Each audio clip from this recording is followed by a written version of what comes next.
You learn about the fire? I just saw on TV because when the evacuation was happening, I was still asleep at nighttime. Then my dad just woke me up. What did he say? He said we have to leave the house What was that because like? of evacuation because the fire might spread to our house. What do you think? I was really scared. I mean, it was in the middle of the night when it was happening, so I'm still a little bit scared of the dark and stuff like that. It was very dark. When you were scared, what were you worried about? I was worried about our house. I didn't know our cats were coming. And my stuffies that are piled up in my bed. And what did you bring with you? My specialist stuffy, I named him Teddy. My mom bought it before I was born. What have you heard about what happened to your school? My mom told me before we had that play date that it burned down. Like my classroom and everything in it.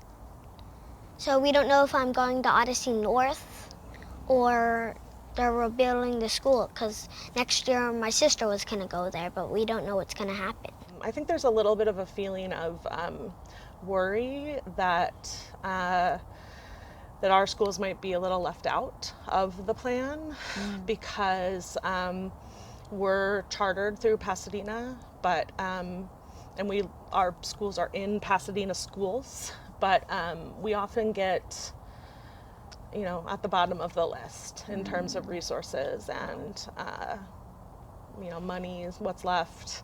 It's often left, you know, it's often used up before they get to us. Wow. So we often have to, you know, do our own fundraising and our own plans for what we're going to do. Do you foresee that you're going to have to do your own fundraising? There's a lot of us that are concerned that potentially there won't even be a school anymore. A lot of my friends' houses has burned down. I've heard that my school has burned down. I've heard a lot about the fire. I've seen on TV because when we were like evacuating from our house, I saw the TV on, like about the fire and everything. How does it feel to see that day after day? It feels bad that a lot of people have lost their homes, their churches, and everything in it. What were the kids asking? What were they telling you? When we first got them out of bed, there was mostly tears. There was not a lot of questions. They were both crying, and I think Lucy asked a couple times, like, is this really happening? Is this Did it a feel like a nightmare? dream? I do have a lot of dreams. You thought it was a nightmare? Yeah. No. For those schools that are destroyed, where will those students go? What's the plan? So we went into strategic planning as we were seeing this catastrophe unfold, and we created opportunities in 2 nearby schools to accommodate the elementary age students. In fact, tomorrow will be the very first day that those students will be relocated to these new sites. There's plenty of capacity. The high school is a little bit more difficult. We're talking about 2,800 students, and not all of them came from the Palisades area. They came from various parts of the school district, and they were transported to this high school. We are collaborating with a management entity for this school, as it is a charter school, to identify a private sector site that as quickly as possible can accommodate these students. What's the biggest challenge you're facing right now? Uncertainty is the biggest challenge. We're looking carefully at a number of factors that influence our decision regarding closing or opening schools. Number one, the propagation, containment level of fires. We as a community have never experienced, and quite frankly, across the country, no one has experience dealing with 3, 4, 5, or 6 simultaneous fires wrapped around hurricane level force winds. Secondly, the direction of the winds that can move clouds of ash and smoke over areas miles away from where the fires are.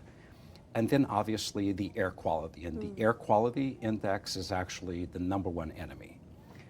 Air quality concerns really reflect the highest priority for us, And as that they could pose an imminent risk to our students and our workforce. That could keep some of the schools closed. Correct. Actually, the very first day of the crisis, last Wednesday morning, we saw significant shifts late in the morning, putting us in a position of actually having to close some schools early in the morning, about 300 schools. Never ideal, very inconvenient. We looked at the factors and the criteria, and we quickly pivoted to a more comprehensive analysis of the factors, including wind speed, air quality concerns, speed and expansion and containment of fires. What's the plan for dealing with the trauma that these children are enduring? I think probably that is the most important question, not just the children, but also the adults.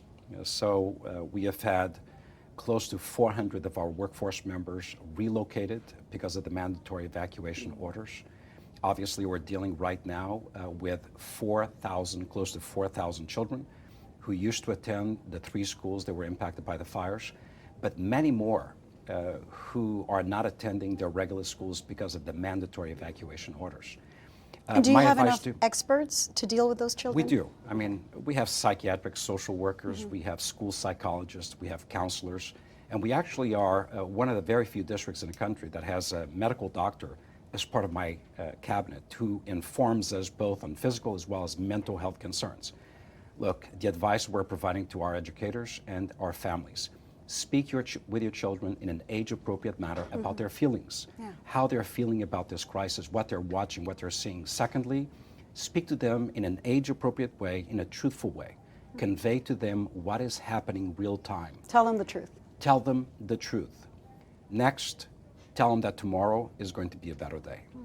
For the impacted schools, we are moving schools as an entire unit so that students see their colleagues, are with their trusted teachers and their principals, and then allow for children to continue to reflect upon and express their own emotions once they return to school. Schools are usually the sites where normalcy is best achieved regardless of the crisis we go through as a community. We are in constant contact with deeply impacted communities. Obviously, we are a massive school system.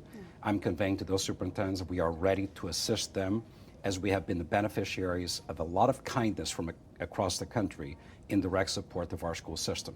But obviously, resumption of school activities as quickly as possible, as long as safety and protective concerns are addressed, is a must. Next, lead into provisions for your employees. We very quickly convey to our workforce that those who were evacuated or lost homes, that we would be there to financially support them. Through our foundation, we've given a first check of $500 for every impacted employee. Secondly, we provided 5 days at no cost to the employee for them to organize their lives. We do not want to worry them about something that should be outside of their immediate need: home, food, shelter, and safety. It's not just the students. You said it's also the teachers. What Absolutely. do they need? Our teachers need empathy, compassion, understanding, and patience, and financial resources, particularly those who were directly impacted by the storm. And we're not just talking about teachers. Teachers, support staff, it could be a bus driver, it could be a custodial staff member. That is why we are currently surveying our staff we know who lived in a mandatory evacuation zone. We rushed to provide those individuals, all of them, 5 days time off at no cost to them for them to normalize their condition, their situation. We've advanced through our foundation $500 payments to them. We plan to continue this process as long as it is necessary. So we've also opened up avenues by which our workforce accesses mental health support face-to-face or online through private sector, third-party entities that we contract with as a school system. So financially, socially, emotionally, mentally, and then psychologically, as a human being, saying, we care about you, we love you, we understand you are in a time of need, and we're going to be there with you every step of the way. For children, they spend so many of their waking hours at school. And for my students, I had a Zoom, and some of us are doing that, and they just wanted to see each other. Yeah. They just want, and I'll have one in a couple of days as well. And then also Zooms to update the parents, and yeah. And some of the teachers of the younger children are creating those spaces in parks that are away from here and safe and with good air quality, so that even those for whom we don't suggest screen time is the right way, we're trying to be able to foster those little moments of connection. And we've talked about, when we do get together again, when we do find those spaces, when we do create what school looks like next, we're already working with the faculty to talk about what is right. What does that mean? Math is important, writing is important, but a disaster flattens the ability of children to connect into those things in the same way they did. They're not ready yet for academics to be the front. It's really that connection. It's that finding your place within community, what we all do together, how we move together, how we sing together, how we work together. With our adolescents, we're already talking about community engagement and how they work in the world to combat helplessness in part of their life. And we are a school, you know, Yeah. we will teach. Yeah. And we will teach in the not too distant future, just in a different sort of way right away. Yeah. You know, just bringing them back. I worry that we are going to have to be artful to find the right ways for the children to really move through this and be empowered to learn the true human lessons from it. Where is that line between being honest, the firestorm destroyed our school, and giving too much? Too many pictures, too many images, too much of the devastation, where it moves from awareness to paralysis. Those are fine lines when you have 250 young souls, and those lines are different for each child. And so there's going to have to be a lot of, here's our approach, and here's our approach to you, and here's our approach to this group. And so it's going to be a lot of, you know, when we met together with the employees, one of the first things I said is, this is going to be messy. And we're going to have to be okay with it being messy. Yeah. And we're going to have to be okay with changing and altering and tightening and loosening and doing those things. What about when kids ask about why? There's also an opportunity. Yeah, and with our older students, with the adolescents, with the middle school, we've already talked about maybe our next block is with the whole high school, and maybe it's about LA history, and maybe there's work in there to talk about, you know, how humanity builds up in certain landscapes and ecosystems, and the impacts of that, and the fragility in that. There are so many rich lessons that that can just be touched on here, not in any partisan way, but just in a, this is what we're experiencing. I've taught a lot of children, and I would imagine that one of these children, or several of these children, this event will impact how they live in the world and what they do. I just know it in my heart. Yeah. Do you worry that there's a possibility the school would not be rebuilt? No, No? not at all. Not a chance. Community is too strong. We have too much of a vision, and there's a tremendous amount of generosity, not just financial, but in terms of human resources and even people willing to give us temporary space. We're practicing accepting graciously, because I have no fear that we will not rebuild. We will. The world is telling us that the resources we need are there. Yeah. As you look into the days ahead, first of all, how are you coping, and how do you feel this might impact your ability to do the job?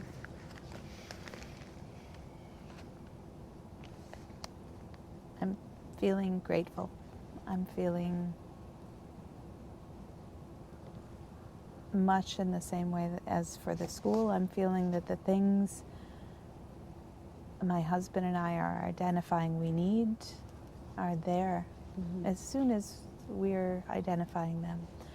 I dearly hope that that is not unique. I hope that that is generalized. I hope that there aren't people in our school and people in our neighborhood and people in LA anywhere who aren't having that same experience. Because it is, I couldn't imagine it without the grace and the help that is coming. Yeah. I'm a native Angelino. I've lived through many fires. I was away for many years, but I've lived through many fires, and there was nothing that compared to this. Nothing that compared. But I do believe in this city, and I do believe in our community of Altadena, and then the microcosm of our school. Yeah. We'll rise. Your children lost their school. My children lost their school. It's the only school they know. How old are your kids? My kids are 11 and 9. They've been going to the school since parent and child classes at 18 months. And the teachers there are beautiful, wonderful human beings. It's the Pasadena Waldorf School, and these amazing souls have held our kids for a decade. And the school burnt down, and many of the teachers' homes have burned. So not only did they lose their place of work, they lost their homes. Many of our friends and the other students of the school have lost their homes. The entire community is decimated. You can walk down entire blocks and not see one building erected, just chimneys standing as grave stones. What has stayed with you from what I'm sure is a lot of impactful things your children have told you? What do they tell you, your kids, since the fires? When our kids learned that the fire had destroyed their school, burned their classrooms, they cried, they wept. And it's a deep loss, and it's really tough for me, because this is a heavy impact on their childhood. My daughter said, in my desk was a letter that I wrote to my 12th grade self. And I wanted to be able to read that when I graduate. That letter is gone. And my son was mourning the loss of the artworks that he had created and the opportunity to just play with his friends again on that campus. They were saying, we wish we just had one more day. That they could be there, Yeah. be present, say goodbye. That they could be there and be present and say goodbye. Tell me about this teacher, Blair. Blair Mansky is a pillar in the community. She is a pillar at the Pasadena Waldorf School. She is one of the teachers who helps to educate the other teachers and has held multiple generations of students through their education at Pasadena Waldorf School. She's been an absolute rock for our family, and she's helped my wife and I to become better parents just by the way that she holds our kids. Tell me about that. What do you mean by that? There's so much that goes into the right kind of teacher, and when we meet with her for parent and teacher conferences, she shares with us who our daughter is in the 8 hours of the day that we don't get to see her. And we get to know who she is, and we get to learn from our relationship with Blair how we can really meet our daughter where she is in the other 8 hours that we get to see her. I worry that the teachers are not going to have the kind of financial support, the housing support that they desperately need in order to continue working with the school. And I don't want that to happen, because what we have is a special gem here in Altadena. I'm working my hardest to get those resources, making phone calls to foundations. Scouting places. Scouting locations for venues for school. It all takes a village, and the village has all stood tall to work hard to make this happen. You know, families dousing embers on the remaining buildings on a separate property, running to other family members' homes that were about to burn and saving them. This is what the community is. How has this fire changed you as a parent? As a parent, I feel so, helpless that I couldn't stop the fire from happening. I couldn't save my children from this experience. What it does, though, is offer me a new perspective. Is this an opportunity for our kids to learn what leadership looks like, what community looks like, what heroism looks like, and an opportunity for them to step up into this next phase of their lives? You know, they are 9 and 11. They're going to be moving into their adolescent years. And what we hope as parents and as a community is that we can show these children how to become young adults